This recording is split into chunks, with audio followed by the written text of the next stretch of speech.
Bienvenida a un nuevo vídeo. Ha salido el sol en París, que ya ha llegado el frío, como podréis comprobar. Y normalmente después de comer aprovecho unos minutitos para tomarme un café o un té. Hoy ha tocado Golden Milk, una infusión de cúrcuma con un poquito de leche de soja. Y he pensado, ¿por qué no aprovechar y contaros cómo fue mi experiencia en la India, primero como turista y después en mi curso de certificación para hacerme profe de yoga en el mínimo aceptado, que son 200 horas. Es un curso intensivo de unos 20 días. A estas horas uno de mis vecinos aprovecha para practicar y tocar con el acordeón, así que muy probablemente llegue el sonido a la cámara. Me coloco así de raro para poder ir dejando imágenes por aquí y explicaros de manera un poquito más visual toda esta experiencia. Empecemos por el principio. Yo descubrí el yoga en 2011, si no recuerdo mal, como una práctica de un deporte más, pero poco a poco me fue enganchando y cuando yo estaba ya trabajando y no me encontraba muy feliz en el trabajo que desempeñaba, mi práctica de yoga fue haciéndose cada vez más intensa. Empecé a estudiar un poco lo que es la filosofía, esa parte que hay detrás, aspectos sobre la meditación, la respiración, muy poquito a poco, pero ya empezaba a despertarme interés más allá de las asanas, de esas posturas físicas que haces. Así que con muchas dudas y varios años para llegar a dar el paso y estar convencida de la decisión que tomaba, en 2019, a finales de año, en septiembre, me fui a la India y mi intención era estar allí unos días con mi pareja haciendo turismo, conociendo el país y terminar realizando el curso de certificación. Normalmente lo veréis con las siglas ITTC, significa Yoga Teacher Training Certificate, el certificado de profesora de yoga. Hay un organismo internacional que se llama Yoga Alliance que, digamos, establece unos estándares y certifica también a su vez a los centros de yoga para que puedan impartir esos cursos de yoga y poder poner ese sellito. Digamos que tienes un título oficial. Comenzamos nuestro viaje de mochileros en Delhi y digamos que, aunque yo considero que tengo la mente bastante abierta, tenía muchísimas ganas de conocer la India, me habían advertido de lo impactante que es. Nuestra primera visita fue a Old Delhi, la parte más antigua, más pobre de Delhi, y a rasgos generales el norte de la India es más pobre que el sur de la India, es decir, estábamos llevándonos una primera impresión bastante chocante. Hizo que empezase el viaje bastante impresionado. Pensaba que iba muy precavida, pero no lo suficiente. Con el paso del tiempo, todos los recuerdos que me quedan de la India son buenos. Hay paisajes preciosos, edificios únicos. La gente nos acogió y nos trató fenomenal, pero tengo el recuerdo de que mi estancia allí fue dura. Cuando la gente me pregunta si recomiendo ir a la India o qué consejos doy, intento ser lo más sincera posible, lo más franca, dura, abierta, clara, en definitiva. Así que aquí van mis advertencias. Es un país que está masificado. Es impresionante la cantidad de gente que hay. Hay mucha pobreza, mucha pobreza. Pero a la vez hay un contraste brutal que cuesta asimilar. En Delhi, que uno pensaría que es una de las ciudades que más desarrollo tiene que tener, no hay aceras, no hay carreteras, por así decir. Hay algunos caminos, pero ni siquiera tienen trazado en el suelo, y algunas zonas en las que lo hay no es que le hagan mucho caso. No hay casi semáforos, no hay papeleras. De repente hay zonas en las que hay basura, se tira ahí la basura. Hay mucho ruido, mucho ruido, que es una de las cosas que yo llevaba peor. Los coches tienen un sistema de comunicación a través del claxon y se avisan de peligros o se dan paso. Es una forma de llamar a clientes. Cuando vas caminando cerca de una carretera es una constante, todos los tuk-tuk que te llaman para ver si te interesa que te acerquen a algún sitio. El olor, diría que debido a que no hay papeleras, no tienen un sistema de higiene mínimo, y con el calor que hace es inevitable que haya olor bastante fuerte. Y bastante curioso también, ligado a la falta de asfalto, es que los primeros días cuando llegábamos a casa y nos metíamos en la ducha, veíamos que llevábamos las uñas negras, llenas de roña por dentro. Y decía, pero Dios mío, ¿qué hemos tocado? No entiendo nada. Es básicamente del polvo, el sudor, te tocas la piel y se acaba quedando todo en las uñas. Otra de las advertencias que hago, que ahí reconozco que la sensibilidad que yo tengo al picante quizá no es problema para muchas de vosotras, es que cuando tú les pides comida no picante, ellos tienen tanta costumbre de tomar picante que muy probablemente cuando lo toman no les sabe picante. Pero para mí, que no estoy acostumbrada a estar pidiendo nada picante, normalmente picaba bastante. He de decir que gané un poquito de tolerancia al picante, o sea que nada mal.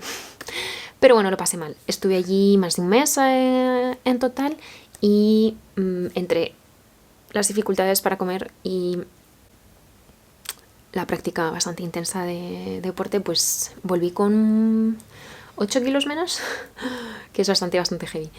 En cambio, mi pareja estaba feliz. Le encanta el picante, alucinaba con el picor de algunos de los alimentos que cocinaban allí, y cada día era un descubrimiento nuevo, un nuevo plato delicioso que probar. Así que este último punto no lo cuento como algo negativo en general o algo ante lo que estar en preaviso, sino experiencia personal, que me dificulta un poquito la estancia allí. A nivel cultural, me sorprendió que viven sin ninguna prisa. Creo que es algo de lo que deberíamos aprender. Por supuesto tendrán sus problemas, sus preocupaciones, pero era muy común ver a la gente con una sonrisa oreja a oreja, incluso la gente más desfavorecida, gente con muy pocos recursos. Había muchísima gente que vivía en la calle y aún así tenían como una paz, un semblante que no se suele ver en países de Europa. Después de unos días en Nueva Delhi, visitando de arriba abajo, nos fuimos a Agra y estuvimos viendo el Taj Mahal, y de ahí nos fuimos a Jaipur.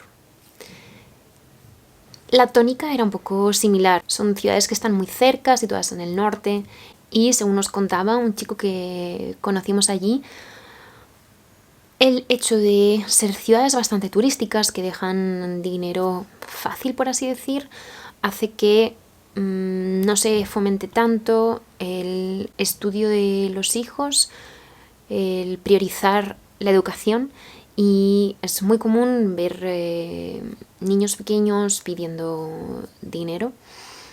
Y de manera histórica ha sido más rico el sur que el norte de la India.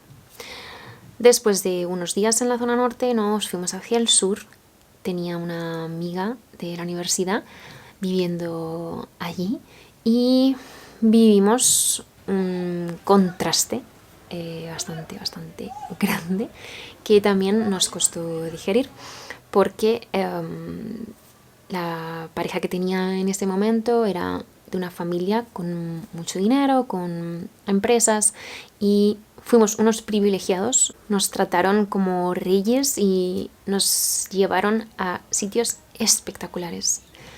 Visitamos en unos pocos días diferentes zonas, en una reserva natural, estuvimos en una casa en un árbol, cosas preciosas. Ella vivía en una casa que parecía sacada de una revista, un detalle, un diseño exquisito. Y al mismo tiempo pudimos vivir el día a día de su familia. Comimos con sus padres, comida típica de allí. Nos acogieron con los brazos abiertos como si fuésemos parte de su familia. Me estoy acordando ahora, fuimos un día a un restaurante que había en una zona que era como una especie de centro comercial o de unas calles pavimentadas que tenían algunas tiendas, y me sorprendía muchísimo cómo era posible que en esa zona hubiese en mitad de las aceras incluso pantallas planas con información, y si te ibas 2 calles más allá no había ni siquiera acera, era un trocito de tierra y gente vendiendo en una especie de carritos que montaban y quitaban cada día. Es un país de contrastes, de una pobreza extrema y de una riqueza extrema. Y al mismo tiempo no ha habido todavía desarrollo intermedio.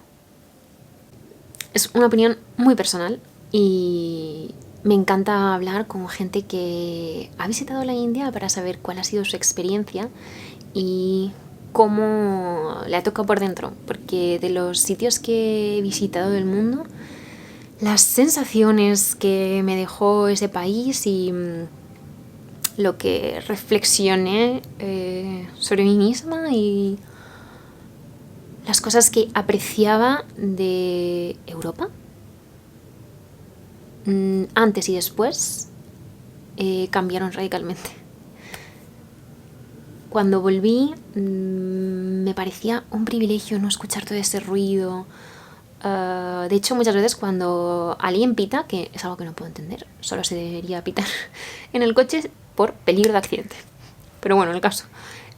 Cuando alguien pita de manera intensa, porque sí, no por un motivo de peso, me viene un flashazo de la India, ese ruido. Valoro muchísimo el tener papeleras en cada esquina, el ver edificios.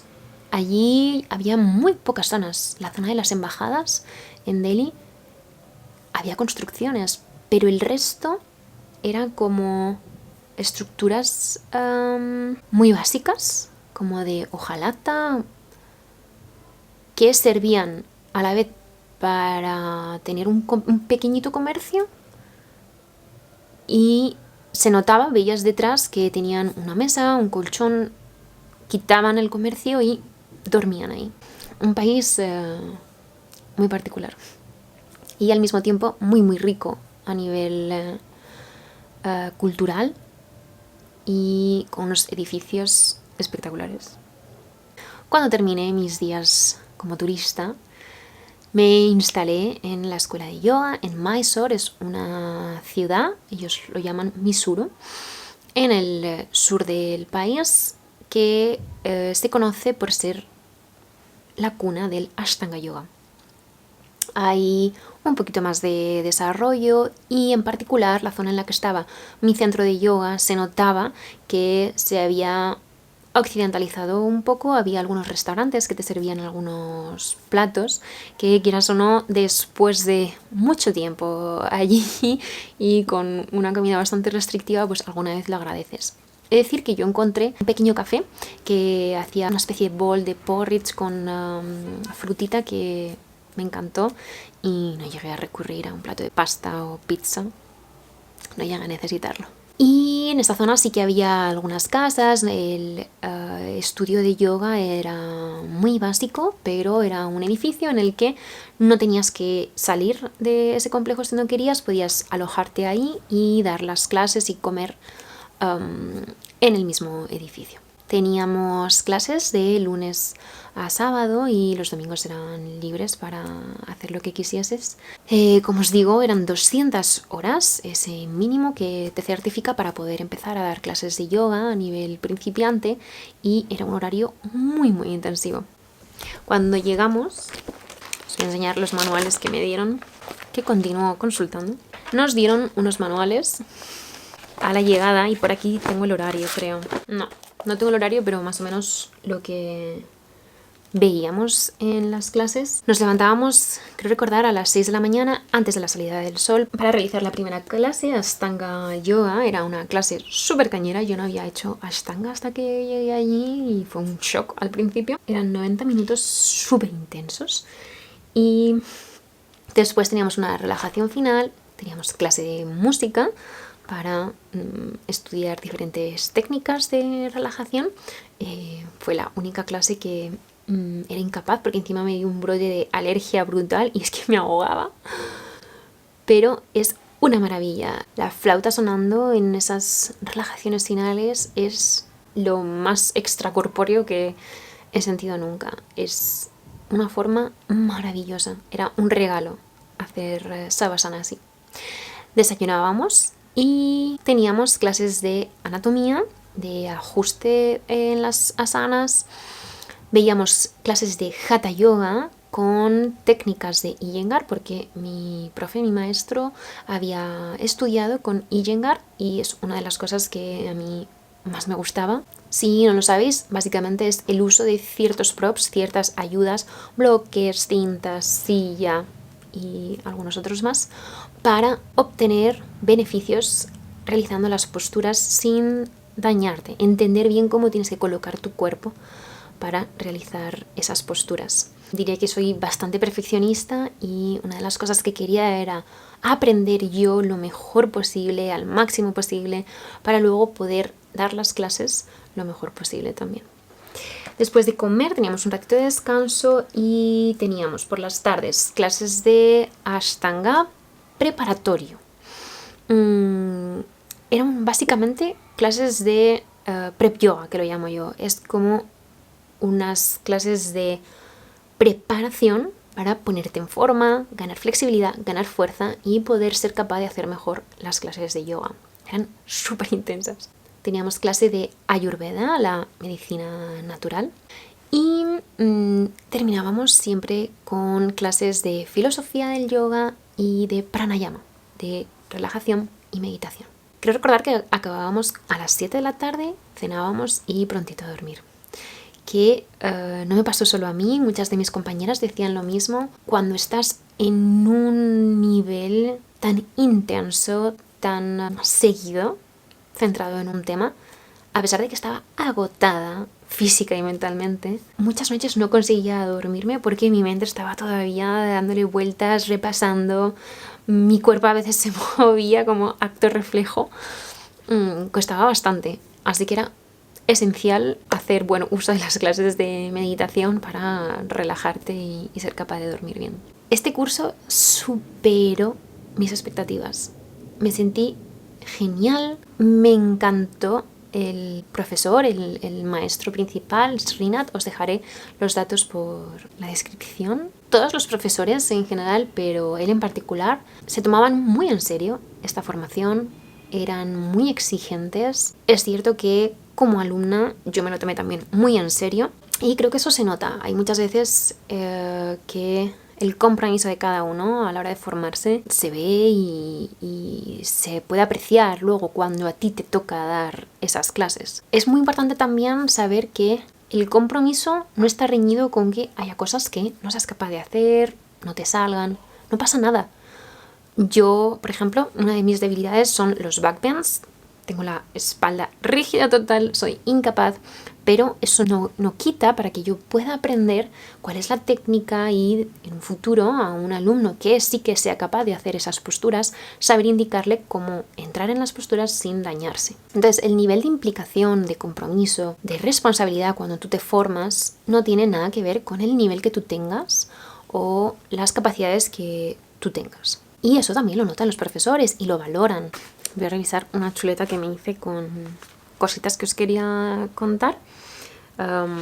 Consejos o dudas que a mí me surgían cuando estaba buscando por dónde empezar para realizar este curso y que quizá, pues, si hubiese encontrado un vídeo así, me hubiesen venido bien.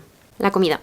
Como están acostumbrados a tener alumnos de fuera de la India también, la mayoría de los platos que se cocinaba en mi centro eran comida india, pero lo compaginaban con algunos platos, ensalada por ejemplo, o boles de fruta, que allí no acostumbran a tomar, pero saben que nuestra cultura sí. Y en general la comida era muchísimo menos picante. Y sí que había algunos platos que no llevaban nada de picante. Y allí es muy común tomar té chai, pero por nosotros siempre había un termo de café. Sé que en otros centros, a lo mejor más caros, más occidentales, o por ejemplo en Indonesia, la comida está más adaptada, hay mucha más variedad y con sabores más similares a los nuestros. Termino contando quizá algo que es por lo que debería haber empezado. ¿Cómo encontré este curso? Estuve durante una época bastante larga mirando en YouTube experiencias de otras personas. Hay una web, como una especie de buscador de retiros de yoga, pero no me fiaba demasiado y tampoco había muchísima información sobre los cursos de certificación. Había muchísimas opciones para hacer retiros de yoga, pues irte una semana, 10 días, y en general son carísimos. La certificación de yoga la puedes hacer en tu propia ciudad, en tu propio país.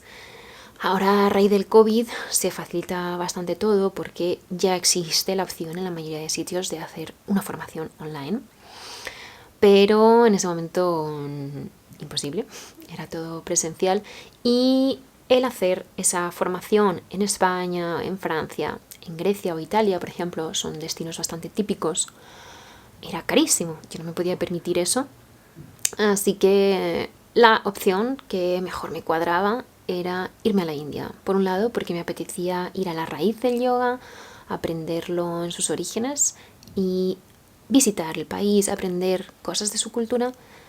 También porque era muchísimo más económico. El curso normalmente incluye la certificación, las horas lectivas, desayuno, comida, cena, de lunes a sábado, y la estancia. Luego tienes diferentes alternativas. Hay gente que prefiere no quedarse en el sitio y le sale un poquito más barato y se buscan por su cuenta. Eso ya depende de cada sitio y hablarlo con el centro. Yo encontré este centro gracias a esta amiga que vivía en la India, que había dado clases con este profesor en otro centro diferente. Le había encantado cómo le daba las clases y se enteró que había abierto su propio centro, así que me lo recomendó sin duda y me alegró muchísimo de haberle hecho caso.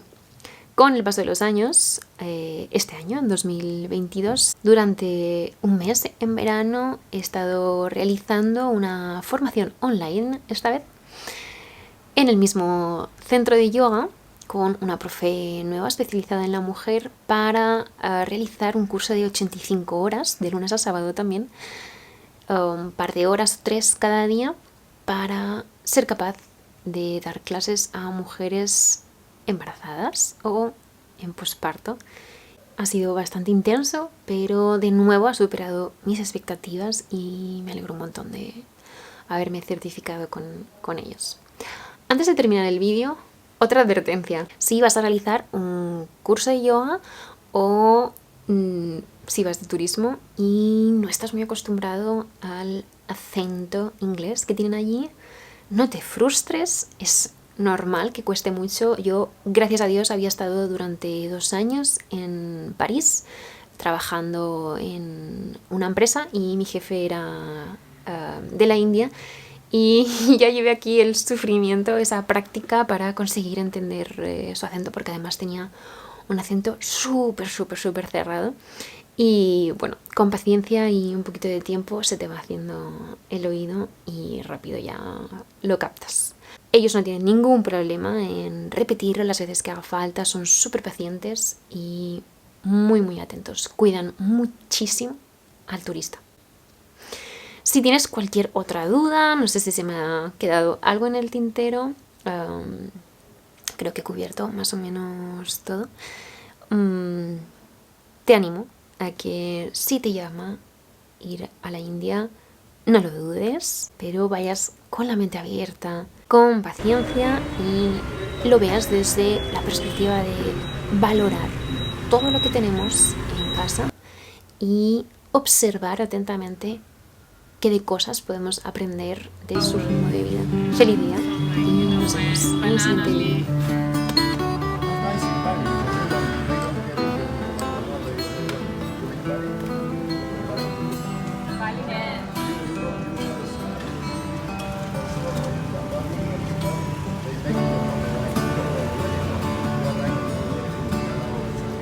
Said we are to dance on this ground by the rhythm of steps to carry us down. We all pray for the end, for the ones yet to come. May you walk